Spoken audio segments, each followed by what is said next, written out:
काव्यांगण श्रावण मास. श्रावण मासी हर्ष मानसी हिरवळ दाटे चोहीकडे. क्षणात येते सरसर शिरवे क्षणात फिरुनी ऊन पडे. वरती बघता इंद्रधनूचा गोफ दुहेरी विणलासे. मंगल तोरण काय बांधिले नभो मंडपी कुणी भासे. झालासा सूर्यास्त वाटतो सांज अहा तो घडे. तरुशिखरांवर उंच घरांवर पिवळे पिवळे ऊन पडे. उठती वरती जलदांवरती अनंत संध्या राग पहा. सर्व नभावर होय रेखिले सुंदरतेचे रूप महा. बला कमाला उडता भासे कल्पसुमांची माळ चिते. उतरुनी येती अवनीवरती ग्रहगोलचकी एकमते. फडफड करुनी भिजले अपुले पंख पाखरे सावरिती.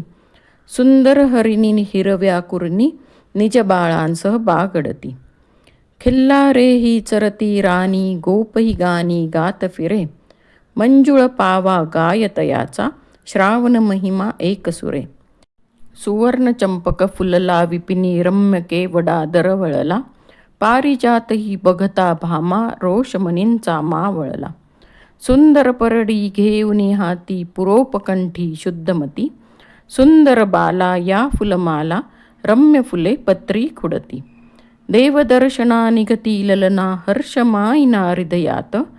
वदनी त्यांच्या वाचुनी घ्यावे श्रावण महिन्याचे गीत.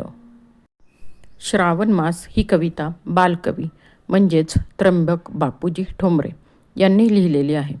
मराठीमध्ये निसर्गावर त्यांनी कविता केलेल्या आहेत, त्यामुळे त्यांना निसर्ग कवीही म्हणतात. बालकवींनी या कवितेत श्रावण महिन्यामध्ये निसर्ग किती सुंदर दिसतो याचे वर्णन केलेले आहे. श्रावण मासी हर्षमानसी हिरवळ दाटे चोहीकडे.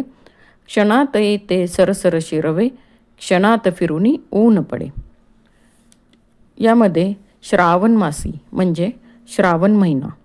या श्रावण महिन्यामध्ये ऊन पडलेले असताना मध्येच पाऊस पडतो आणि परत छान ऊन पडते. असा हा ऊन पावसाचा खेळच जणू चालू असतो.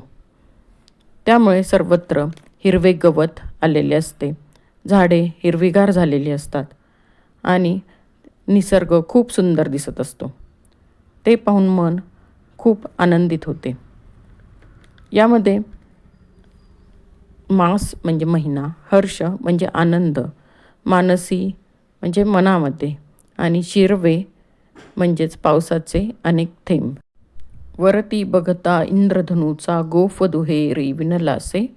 मंगल तोरण काय बांधिले नभो मंडपी कुणी भासे. आकाशामध्ये ऊन पावसामुळे 7 रंगांचे इंद्रधनुष्य दिसते.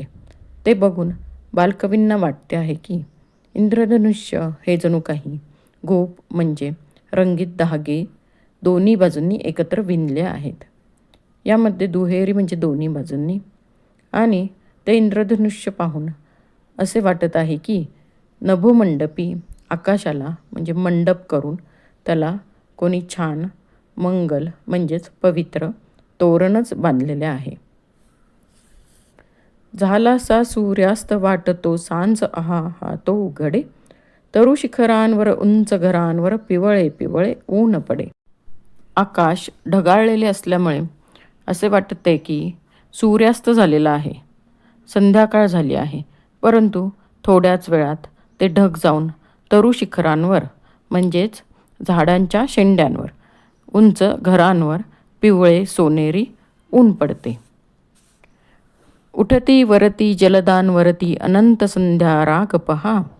सर्व नभावर होय रेखिले सुंदरतेचे रूप महा. जलदांवरती येथे जलद म्हणजे ढग, अनंत म्हणजे अनेक आणि संध्या रागाचा अर्थ आहे की गाण्यामध्ये अनेक प्रकार असतात, राग असतात. तर ढग हे संध्याकाळचा राग म्हणजेच गाणं गात आहेत आणि या नभावर म्हणजे ढगांवर चित्रकाराने सुंदर चित्र काढल्यासारखे वाटत आहे. बला कमाला उडता भासे कल्पसुमांची माळ चिते. उतरुनी येती अवनीवरती ग्रहगोलचिकी एकमते. बला कमाला म्हणजे बगळ्यांची माळ.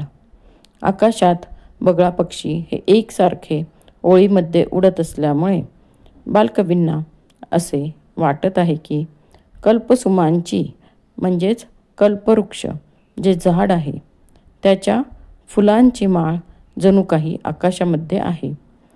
इथे भासे म्हणजे असे वाटते हा अर्थ आहे. आणि हे बगळे जेव्हा खाली अवनी म्हणजे पृथ्वीवरती उतरतात तेव्हा असे वाटते की ग्रहगोल पृथ्वीवर एकमताने उतरलेले आहेत. फडफड करुनी भिजले पुले पंख पाखरे सावरिती सुंदर हरिणी हिरव्या कुरणी निज बाळांसह बागडती. या श्रावण महिन्यामध्ये पावसाच्या सरी येतात. पाऊस येतो. या पावसात भिजलेली पाखरे पक्षी फडफड करून आपले पंख वाळवतात. श्रावणामध्ये पावसामुळे हिरवे कुरणे म्हणजेच हिरवे गवत आलेले असते. या गवतामध्ये सुंदर हरिणी त्यांच्या बाळांसह फिरतात.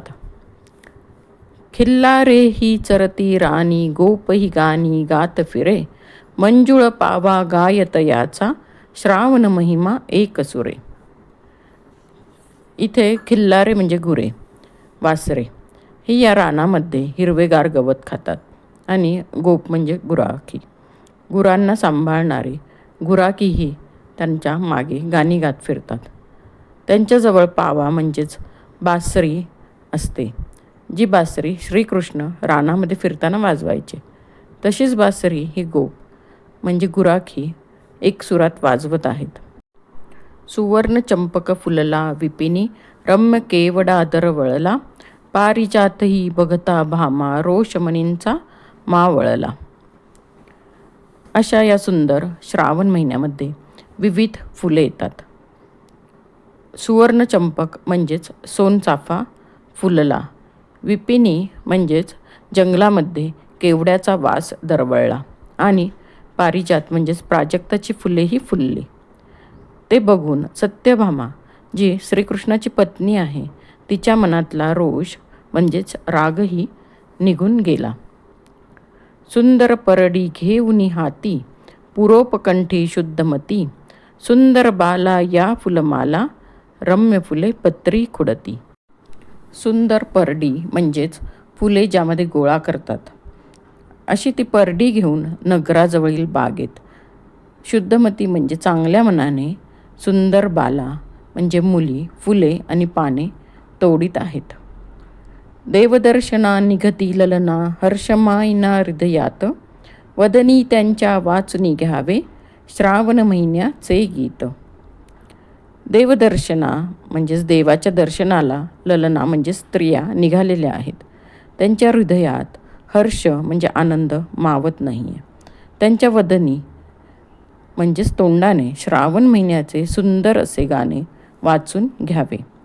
या बालकवींच्या कवितेमध्ये श्रावण महिन्यामधल्या निसर्गाचे सुंदर असे वर्णन केलेले आहे.